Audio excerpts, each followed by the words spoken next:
Hello students, NCERT गणित कक्षा 9वीं में आप सभी का स्वागत है। आज हम लोग प्रश्नावली 5.1 में प्रश्न क्रमांक 2 हल करेंगे। तो आइए सबसे पहले प्रश्न पढ़ लेते हैं। इसमें दिया गया है, निम्नलिखित पदों में से प्रत्येक की परिभाषा दीजिए। क्या इनके लिए कुछ ऐसे पद हैं जिन्हें परिभाषित करने की आवश्यकता है? वे क्या हैं और आप इन्हें कैसे परिभाषित कर पाएंगे? जैसे कि समांतर रेखाएं, लंब रेखाएं, रेखाखंड, वृत्त की त्रिज्या और वर्ग। तो यहाँ पे हमें 5 पद दिए गए हैं और इनमें से हमें प्रत्येक की परिभाषा लिखना है। तो सबसे पहले हम बात करेंगे समांतर रेखाओं की। तो समांतर रेखाओं, जैसे कि नाम से स्पष्ट है, समांतर का मतलब होता है समान प्लस अंतर, यानी कि जहाँ पे समान अंतर हो। जैसे कि हमने कोई एल रेखा ली और इसी के नीचे हमने एक रेखा और एम ली, तो हम देखते हैं कि दोनों रेखाओं को इस तरीके से बनाया गया है कि इनके बीच की दूरी हर जगह समान हो। यहाँ से यहाँ तक की दूरी जितनी है, इस पोजीशन पर भी यहाँ से यहाँ तक की दूरी भी उतनी है, यहाँ से यहाँ तक की दूरी भी उतनी ही है। तो दोनों रेखाओं के बीच का जो अंतर है हर जगह समान है, इसलिए ये रेखाएं कैसी हैं? समांतर हैं। तब हम इन्हें लिख सकते हैं कि L समांतर है M के। तो L समांतर है M के। लेकिन अगर इसके अपोजिट इस तरीके से होता, जैसे हमने फिर से एक रेखा L ली और इसके नीचे एक रेखा M ली, तो इसे सबसे पहले तो हम L नाम दे देते हैं, फिर इसके नीचे एक रेखा M बनाते हैं कुछ इस तरीके से। ये देखिए, तो यहाँ पे इन दोनों रेखाओं के बीच का जो अंतर है क्या समान है? तो आंसर है नहीं। यहाँ का अंतर ज़्यादा है, यहाँ का अंतर कम है, यानी कि यहाँ पे ज़्यादा दूरी है और यहाँ पे कम दूरी है। तो ये रेखाएं यदि हम आगे बढ़ा दें तो क्या होगा? इसको आगे की ओर बढ़ा दिया जाए और इसको सीधा आगे की ओर बढ़ाते जाएं, तो ये किसी पॉइंट पर जाकर प्रतिच्छेद हो जाएंगी, यानी कि एक दूसरे को काट देंगी। लेकिन ये रेखाएं कितना भी आगे की ओर बढ़ाते जाएं, ये कभी भी एक दूसरे को प्रतिच्छेद नहीं करेंगी। तो समांतर रेखाएं एक दूसरे को कभी प्रतिच्छेद नहीं करती हैं।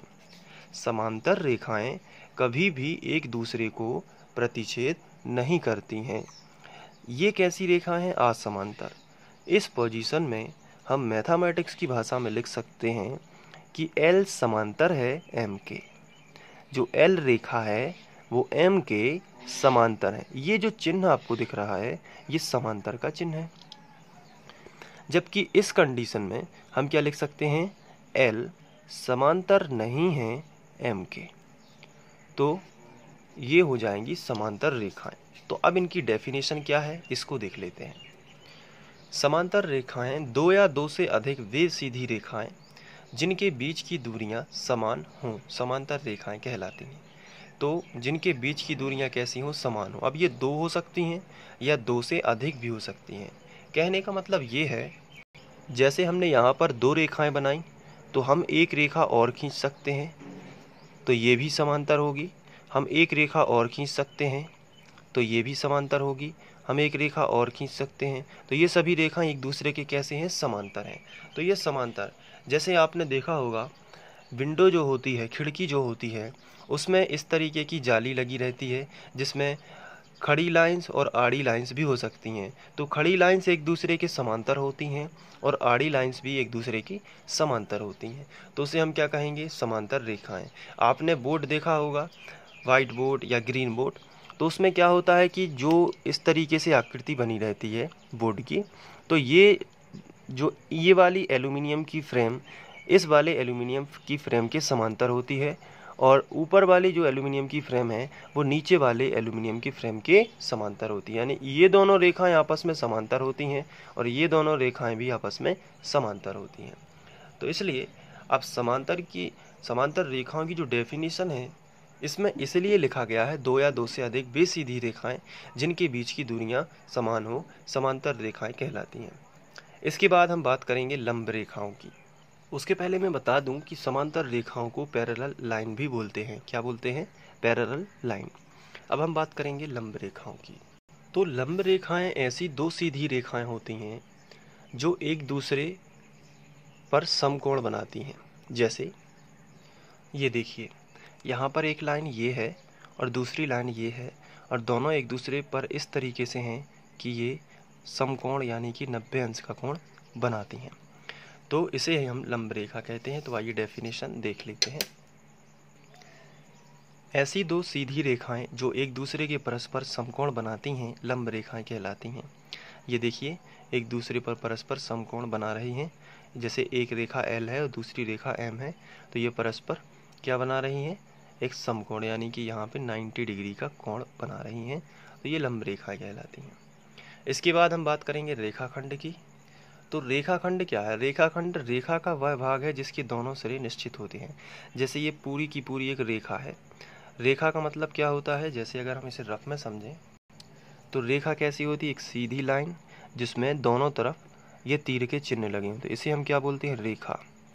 लेकिन रेखा का ही एक छोटा सा हिस्सा हमने निकाल लिया, मान के चलिए 2 सेंटीमीटर का, जिसके दोनों सिरे क्या होते हैं? निश्चित। तो ये दो यहाँ से यहाँ तक की दूरी है और यहाँ पॉइंट होते हैं।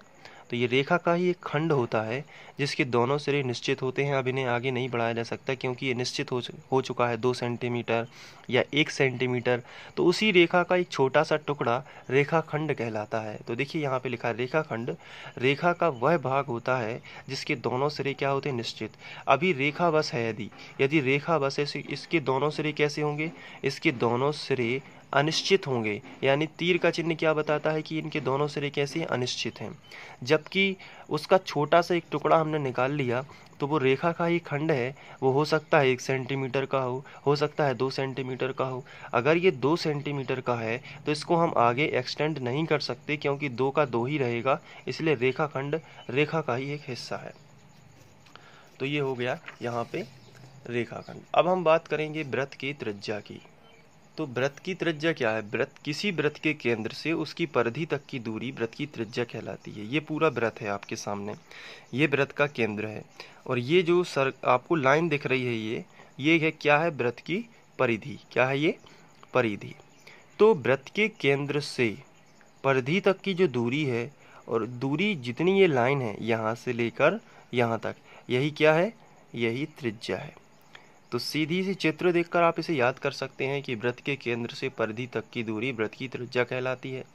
इसके बाद बात करेंगे हम वर्ग की। तो वर्ग क्या है? 4 भुजाओं की जो समान है बिल्कुल, जैसे 4 सेंटीमीटर अगर ये है तो 4 सेंटीमीटर यही रहेगी, 4 सेंटीमीटर ये भी रहेगी, और नीचे भी 4 सेंटीमीटर रहेगी। तो 4-4 सेंटीमीटर हैं, तो समान भुजाएं हैं, लेकिन इनका प्रत्येक कोण कितना होगा? प्रत्येक कोणर पर 90 अंश का कोण होगा। तो उसे हम क्या कहेंगे? वर्ग कहेंगे। तो वर्ग क्या है? 4 भुजाओं की, 4 समान भुजाओं से घिरी बंद आकृति। ये चारों जगह से कैसी है? बंद है, जिसका प्रत्येक अंतः कोण 90 अंश का होगा। अंदर का जो कोण है वो 90 अंश का होगा। तो इसे हम क्या कहेंगे? वर्ग। तो ये बेसिक सी परिभाषाएं हैं जिन्हें आप पिछली कक्षाओं में भी पढ़ चुके हैं, तो इनमें कोई कठिन बात तो है नहीं। अब इसके बाद हम लोग आगे बढ़ेंगे। Thank you.